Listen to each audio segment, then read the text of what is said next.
Selamat siang, seluruh keluarga besar LPF yang saya kasih dalam Kristus. Kita bertemu lagi, dan sekarang kita akan mengawali perjumpaan kita ini dengan doa bersama. Dalam nama Bapa dan Putra dan Roh Kudus. Amin. Semoga Tuhan beserta kita sekarang dan selama-lamanya. Allah Bapa dalam surga, kami bersyukur kepadamu karena Engkau memberikan kepada kami Bunda Maria sebagai Bunda kami dan juga Bunda Gereja. Pada hari ini, kami bersama seluruh gereja mengenangnya sebagai Bunda Gereja. Bantulah kami supaya dalam hari-hari kehidupan kami, ketika kami mendoakan dan menyalami Bunda Maria dalam doa Salam Maria, semakin mendekatkan kami dengannya, dan dengan demikian kami juga semakin dekat juga dengan Engkau sendiri. Terima kasih Tuhan, namamu kami puji, kini dan sepanjang masa. Amin. Dalam nama Bapa dan Putra dan Roh Kudus. Amin. Baik seluruh keluarga besar LPF yang saya kasih dalam Kristus, hari ini memang hari yang sangat istimewa. Setelah kita merayakan Hari Raya Pentakosta kemarin, hari ini gereja mengenang Bunda Maria sebagai Bunda Gereja. Dan tentu saja ini peringatan yang juga sangat istimewa karena kita tahu, paling kurang kalau kita membaca buku harian Santa Faustina, kita menemukan bahwa Santa Faustina juga punya devosi yang besar pada Bunda Maria. Baik, mari kita perhatikan dulu gambar ini. Ini sebuah gambar ketika Yesus dalam keadaan menderita. Ada Bunda Maria, ada Yohanes, murid yang dikasihi, ada Maria Magdalena, dan juga ada Maria istri Kleofas. Versi Injil Yohanes yang hari ini, Injil ini juga dibacakan kembali. Dan sambil memandang gambar, kita juga pasti mengenang kisah yang menarik adalah Yesus di atas salib menyerahkan Maria kepada Yohanes sebagai murid yang dikasihi dengan perkataan yang sangat indah, "Inilah ibumu." Dan kepada Maria, Yesus mengatakan, "Inilah anakmu." Penyerahan yang total dari Yesus yang sedang menderita, tetapi dia tidak mau membiarkan ibunya merana dan murid yang dikasih sebagai wakil gereja itu merana, tapi bahwa mereka harus saling bersama-sama membentuk sebuah keluarga rohani yang baru. Dan gambar ini sangat bermakna bagi kita semua. Mari kita lihat ya bahwa di dalam sejarah gereja, kalau orang mengatakan happy birthday to the church atau selamat ulang tahun kepada gereja, itu biasanya kita kenang pada hari raya Pentakosta. Kenapa pada hari raya Pentakosta itu dikatakan sebagai hari kelahiran gereja? Mari kita memandang gambar ini. Setelah para murid menyaksikan kenaikan Tuhan di atas bukit, mereka kembali dan tinggal di ruang atas bersama dengan Bunda Maria di tengah-tengah ini sambil menantikan kedatangan Roh Kudus pada hari raya Pentakosta. Dan pada hari raya Pentakosta itulah yang menjadi titik acuan kelahiran dari gereja. Ini satu pendapat yang sangat positif. Gereja lahir pada hari raya Pentakosta. Karena saat itu ada Bunda Maria dan para rasul yang menantikan kehadiran Roh Kudus. Kalau kita merenung tentang pribadi Bunda Maria, sebetulnya ini bukan pertama kali dia menerima Roh Kudus. Tapi ketika dia menerima kabar sukacita dari malaikat Gabriel, yang selalu kita doakan dalam doa Salam Maria, itu untuk pertama kali Maria menerima Roh Kudus. Dikatakan Maria mengandung dari Roh Kudus. Dan dalam perjalanannya, dia menemani Yesus putranya sampai wafat, dan ada penyerahan dari Yesus sebagai anak supaya ibunya diperhatikan oleh Yohanes, dan Yohanes juga diperhatikan oleh ibunya. Nah, itu sebabnya maka gereja di mana ada para rasul bersama Bunda Maria itu mengalami kelahiran gereja pada hari raya Pentakosta. Namun demikian, kalau kita merenung lebih dalam, sebetulnya eh, sebelumnya pada hari Jumat Agung juga itu boleh dikatakan sebagai hari kelahiran gereja. Memang sedikit bertentangan, tapi kalau kita coba lihat ajaran seperti dalam Katekismus Gereja Katolik, saya tampilkan di sini Katekismus Gereja Katolik nomor 766, di sana dikatakan, tetapi gereja lahir terutama karena penyerahan diri Kristus secara menyeluruh untuk keselamatan kita yang didahului dalam penciptaan Ekaristi dan direalisasikan pada kayu salib. Teks Injil yang sebentar saya akan perdalam dalam permenungan kita ini juga terungkap dalam Katekismus Gereja Katolik nomor 766 ini. Ini juga direnungkan sebagai eh, awal atau perayaan kelahiran gereja. Atau dalam dokumen Vatikan kedua, Lumen Gentium nomor yang ketiga, ya juga dikatakan di sana begini, permulaan dan pertumbuhan itulah yang ditandakan dengan darah dan air yang mengalir dari lambung Yesus yang terluka di kayu salib. Lumen Gentium nomor yang ketiga ini yang selalu kita kenang sebagai eh, para devosan kerahiman ilahi dalam keluarga besar LPF, kita pasti tahu itu. Setiap hari Jumat pertama, kita selalu mengikuti perayaan di gereja, misa Jumper. Tapi lebih lagi pada eh, perayaan kerahiman ilahi, itu juga yang menjadi hari yang pokok, atau eh, hari yang satu lagi adalah pesta Hati Kudus Yesus, ya. Itu juga menjadi kesempatan di mana kita merenung bagaimana lambung Yesus ditikam, dan itu menjadi lahirnya sakramen-sakramen sebagai tanda keselamatan dalam gereja. Juga dalam Sacrosanctum Concilium, sebuah dokumen juga dalam Konsili Vatikan yang kedua, nomor yang kelima, dikatakan sebab dari lambung Kristus yang berada di salib, muncullah sakramen-sakramen seluruh gereja yang mengagumkan. Jadi lihatlah bahwa eh, meskipun kita merayakan secara umum hari kelahiran gereja pada hari raya Pentakosta, tapi kalau kita merujuk pada Katekismus Gereja Katolik atau dokumen Konsili Vatikan kedua, itu merujuk pada hari Jumat Agung, di mana Tuhan Yesus menderita dan menyerahkan diri secara total kepada Bapa sebagai awal lahirnya gereja.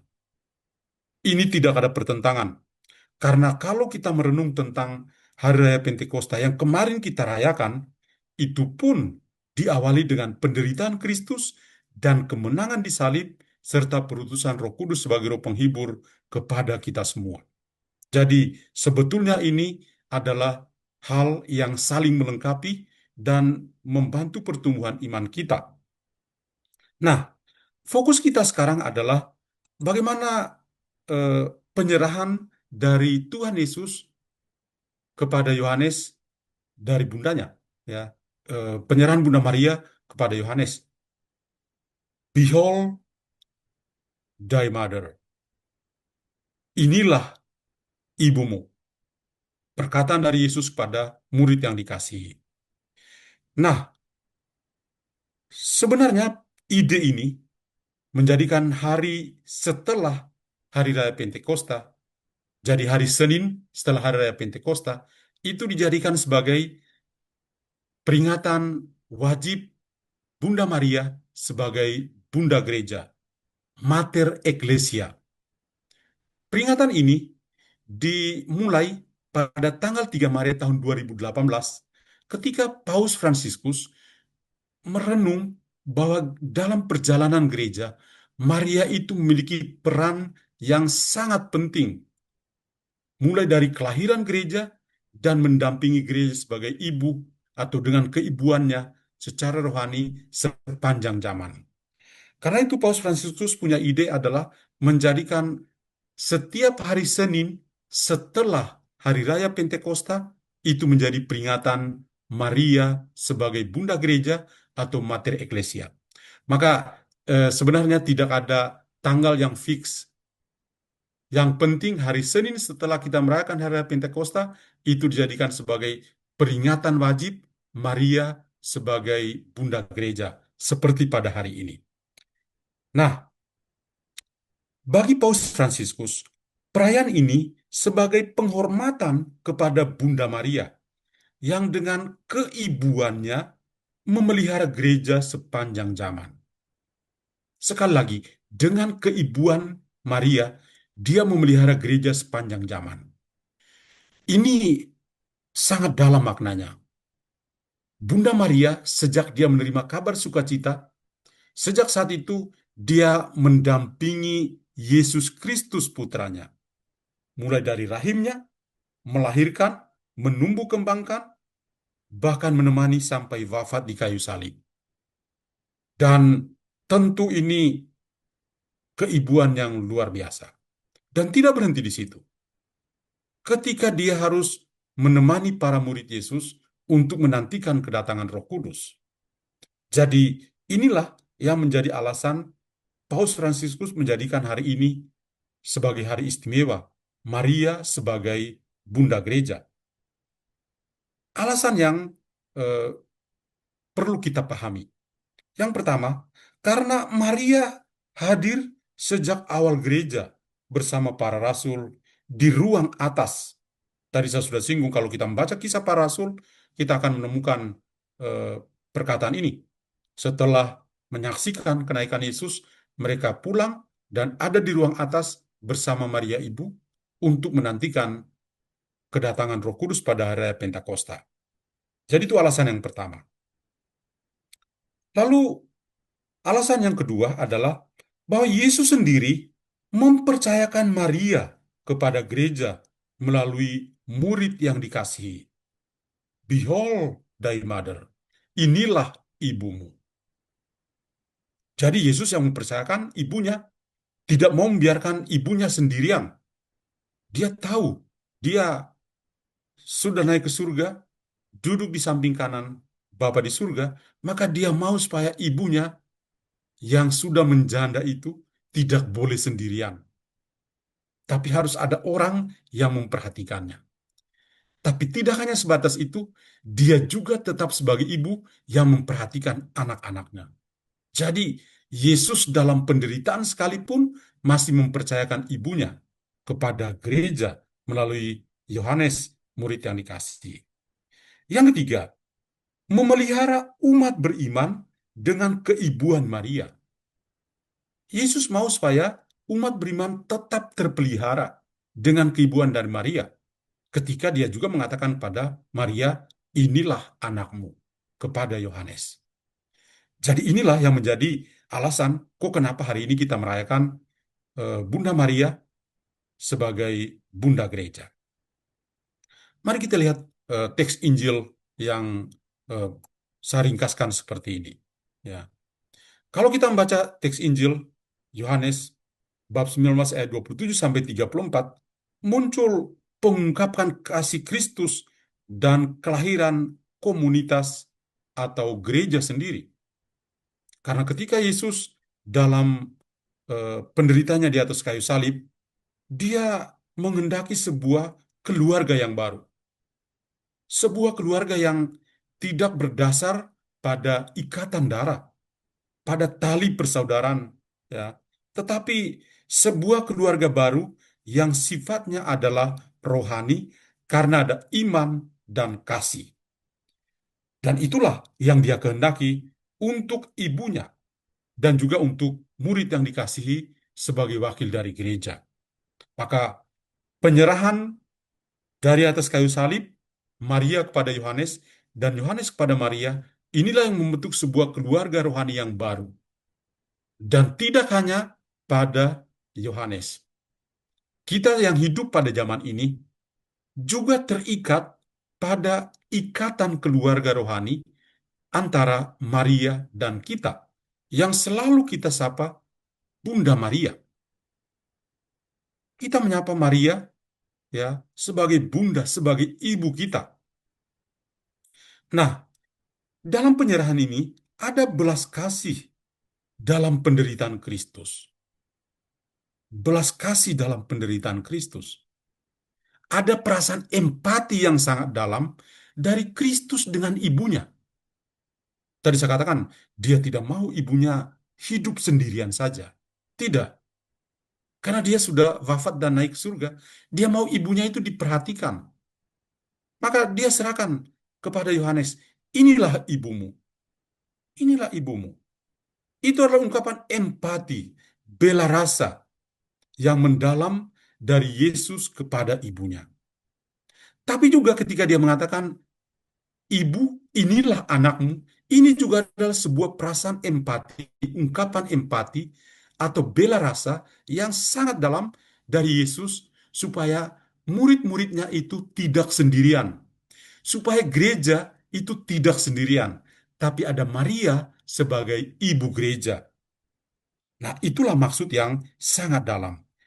Penyerahan dan saling menjaga sebagai ungkapan empati yang dalam dari Kristus yang sedang menderita. Luar biasa Kristus yang kita imani seperti ini. Sebetulnya apa yang diungkapkan di sini adalah penggenapan kitab suci. Kalau kita melihat Yesus sebagai sosok anak domba, dia memberi dirinya secara total. Atau nubuat dari Sakaria juga mengungkapkan hal yang sama. Betapa dalamnya kasih Tuhan Yesus Kristus. Benar-benar digenapi. Dan lihatlah, ketika Tuhan Yesus di kayu salib, kakinya tidak dipatahkan. Tapi lambungnya yang kudus itu ditombaki, sehingga keluarlah darah dan air yang menjadi simbol sakramen-sakramen di dalam gereja. Tanda-tanda yang menyelamatkan kita. Maka dari itu, kita semua, tadi saya katakan, kita selalu mengikuti Jumat pertama. Fokus kita bukan soal Jumat pertamanya. Tapi pada saat Jumat pertama, yang kita kenang adalah Yesus yang mencintai kita sampai tuntas. Lambungnya itu ditikam, keluar darah dan air sebagai lambang sakramen-sakramen yang menyelamatkan kita semua. Dan inilah yang kita temukan dalam teks Injil yang hari ini kita kenang. Injil Yohanes bab 19 ayat 27 sampai 34. Dalam penderitaan, Yesus masih berempati, masih berbela rasa. Nah, keluarga besar LPF yang saya kasih, bagaimana dengan pengalaman rohani dari Santa Faustina? Kalau kita membaca buku harian Santa Faustina, kita akan menemukan banyak sekali ungkapan pengakuan rohani dari Santa Faustina tentang devosinya yang besar dan pengalaman pribadinya dengan Bunda Maria sebagai bundanya atau juga kita katakan hari ini Bunda Gereja. Jadi banyak sekali ungkapan. Saya kutip di sini tiga entry atau tiga nomor yang penting yang kiranya mewakili semua ungkapan devosional dari Santa Faustina kepada Bunda Maria. Yang pertama, dalam buku harian Santa Faustina nomor 449. Kalau kita membacanya, kita akan menemukan ekspresi ini. Bunda Maria berbicara kepada Santa Faustina tentang kedalaman belas kasih Allah. Kedalaman belas kasih Allah. Kalau kita kaitkan dengan Injil hari ini, berbicara tentang empati dari Kristus yang menderita dengan ibunya dan dengan murid yang dikasihi. Kalau kita membaca buku harian Santa Faustina nomor 449, Di sini Bunda Maria sendiri berbicara tentang empati dari Allah sendiri kepada Faustina. Dan tentu saja kita yang membaca buku harian Santa Faustina hari ini juga mengamini bahwa tidak hanya kepada Faustina, tapi kepada kita semua, Bunda Maria juga berbicara hal yang sama tentang kedalaman belas kasih Allah, the mercy of God untuk kita. Nomor yang kedua adalah dalam buku harian Santa Faustina nomor 840. Santa Faustina mencatat dalam buku hariannya bagaimana Bunda Maria mengajarinya tentang kehidupan batin dan cara untuk mempersiapkan diri untuk menerima komuni kudus. Ini juga sangat dalam. Maria sebagai guru, ya, Maria sebagai ibu yang mengajarinya. Dan tentu ini sebuah pengalaman rohani yang juga sangat indah. 840 ini mengajar kita, Bunda Maria saja menjadi gurunya, ya, guru bagi Faustina. Supaya sebelum terima komuni kudus, dia harus betul-betul punya hati yang bersih. Maka ketika kita mau menerima komuni kudus, kita memang sudah mengucapkan, ya Tuhan, saya tidak pantas Tuhan datang pada saya, tapi bersabdalah saja, maka saya akan sembuh. Kalau kita mau berdoa dengan perantaran Bunda Maria itu dikandung tanpa noda.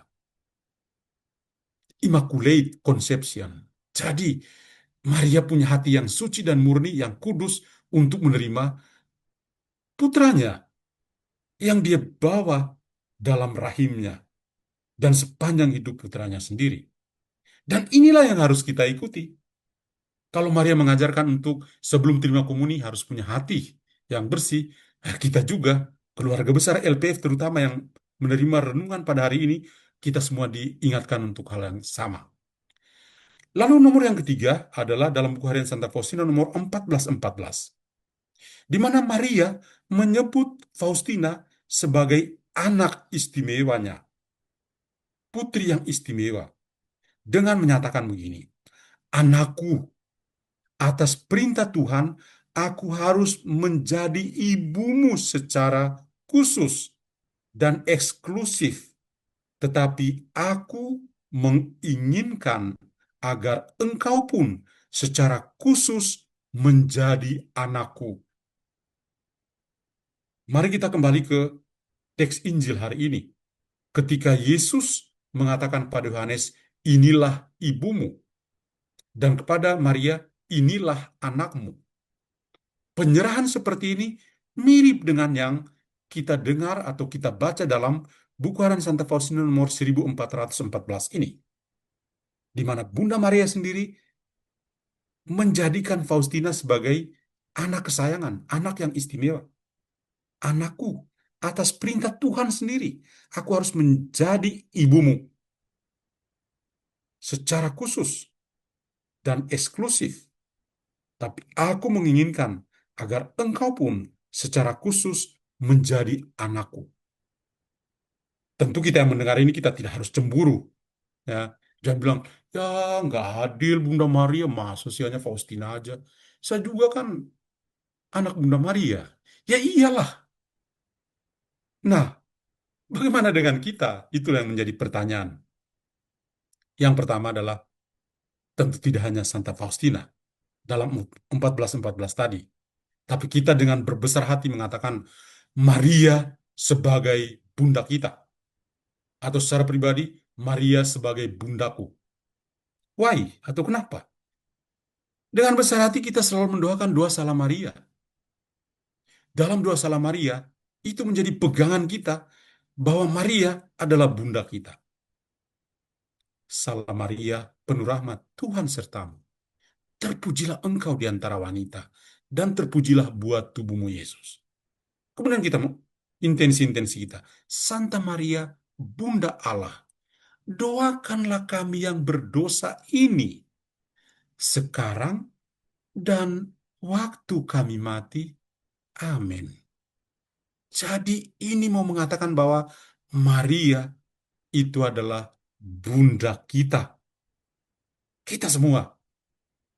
Dia adalah bunda Yesus, dan Yesus adalah saudara sulung kita. Dan kita juga menjadi bunda, kita juga menjadikannya sebagai bunda kita. Ingat kembali Injil hari ini. Inilah ibumu. Dan Yohanes menerima dan memelihara Maria. Kita juga sebagai pribadi, sebagai gereja, sama dengan Yohanes yang menerima Maria sebagai ibu kita. Maka doa salam Maria ini benar-benar membuka pikiran kita. Maria sungguh menjadi ibu kita. Yang kedua, perasaan empati atau bela rasa seperti Yesus. Sambil kita merenung Maria sebagai bunda gereja, Injil membuka pikiran kita bahwa Yesus yang menderita pun masih punya empati, bela rasa dengan ibunya dan dengan murid yang dikasihi. So, pertanyaannya adalah, apakah kita juga masih memiliki empati ketika kita sedang menderita? Kalau kita menemukan atau mengunjungi orang-orang sakit, mereka sadar atau tidak sadar selalu mengatakan perasaan empatinya kepada kita. Kalau saya kunjungi orang sakit, memberi minyak suci, lalu setelah dan komuni, waktu pulang, orang sakit selalu mengatakan, Pastor, baik-baik selalu ya, jaga kesehatannya ya, Pastor. Lih, dia kan yang sakit. Saya bawa komuni kudus kepadanya, minyak suci kepadanya, supaya dia bisa lebih kuat, bisa sembuh. Malah dia bilang, Pastor, jaga kesehatannya ya. Sadar atau tidak sadar, itu yang namanya perasaan empati dalam penderitaan. Kita semua pasti melakukan itu. Maka pertanyaan besar bagi kita, keluarga besar LPF adalah selanjutnya, ketika kita mendoakan orang-orang yang kita doakan dalam doa bersama sebagai satu komunitas atau satu keluarga LPF ini, kita harus menyadari bahwa setiap kali kita berkumpul dan mendoakan saudara-saudara kita yang sakit, kita menunjukkan belas kasih, perasaan empati kita kepada mereka. Mungkin kita juga sedang sakit, tapi kita berempati dengan saudara-saudara kita yang sedang sakit, maka kita mendoakan mereka. Yang ketiga, kita bersama Bunda Maria. Iya, tidak hanya Yohanes, tapi kita adalah Yohanes-Yohanes masa kini. Bukan karena Pastor John yang punya nama baptis Yohanes tadi lagi memberi renungan, jadi kita bersama-sama. Bukan, ya. Tapi kita harus menjadi Yohanes-Yohanes masa kini yang selalu bersama dengan Bunda Maria. Ya, selalu bersama dengan Bunda Maria. Kenapa? Karena ya di dalam kehidupan kita Maria selalu menjadi segalanya. Kalau kita merenung ya yang menjadi sosok kita Santo Yohanes Paulus II, Totus Maria, segala adalah milikmu ya Maria. Sepanjang bulan Mei juga, permenungan kita hari ini pas cocok juga. Sepanjang bulan Mei adalah bulan Maria. Bulan Maria. Bulan Oktober adalah bulan Rosario. Tapi bulan Mei adalah bulan Maria. Kenapa? Karena bulan Mei itu adalah bulan di mana mulai musim semi di Eropa. Musim semi itu adalah ciptaan baru, tumbuh-tumbuhan yang baru, rumput-rumput baru. Dan itu sangat indah. Bulan Maria pada bulan Mei itu adalah sebuah simbol kehidupan baru. Sebetulnya pada tanggal 1 Mei itu juga menjadi peringatan Maria sebagai kehidupan yang baru. Jadi kita pada hari ini, hari Senin juga eh, bersyukur kita bersama Bunda Maria tepat pada bulan Mei, dan juga kemarin tanggal 24 Mei juga adalah pesta Bunda Maria penolong umat Kristiani sebenarnya yang pas dengan hari raya Pentakosta. Jadi Maria adalah segalanya bagi kita. Kita patut bangga sebagai anak-anak Maria. Mari kita bersatu dalam doa. Dalam nama Bapa dan Putra dan Roh Kudus. Amin. Bapa di dalam surga, kami bersyukur padamu. Engkau memberikan kepada kami seorang wanita yang istimewa, yang kami selalu menyapanya Bunda Maria. Pada hari ini kami boleh belajar betapa Yesus Kristus putramu memiliki empati yang besar. Dalam penderitaan sekalipun, dia masih mengingat ibunya, mengingat muridnya. Kami mohon, semoga Engkau juga membantu kami. Dalam situasi yang sulit sekalipun, kami masih punya perasaan empati dengan saudara-saudara yang ada di sekitar kami. Kami juga mohon semoga Engkau senantiasa menjadikan Maria sebagai bunda gerejamu. Gerejamu juga mengalami gelombang-gelombang yang kadang-kadang menyulitkan pesiaran gereja di atas dunia. Tapi kami selalu percaya gereja sebagai bahtera tetap kuat karena ada seorang ibu yang selalu memegang kendalinya sehingga gereja tidak pernah hancur tapi tetap berkembang. Syukur kepadamu ya Tuhan karena Engkau memberi Maria sebagai bunda gereja. Bunda Maria, doakanlah gerejamu, doakanlah kami, anak-anakmu. Amin. Tuhan bersamamu dan bersama rohmu. Semoga Allah yang Maha Kuasa memberkati kita semua, Bapa dan Putra dan Roh Kudus. Amin. Tuhan memberkati kita semua, Bunda Maria, dan tentu Santa Faustina mendoakan kita semua sebagai keluarga LPF. God bless you all.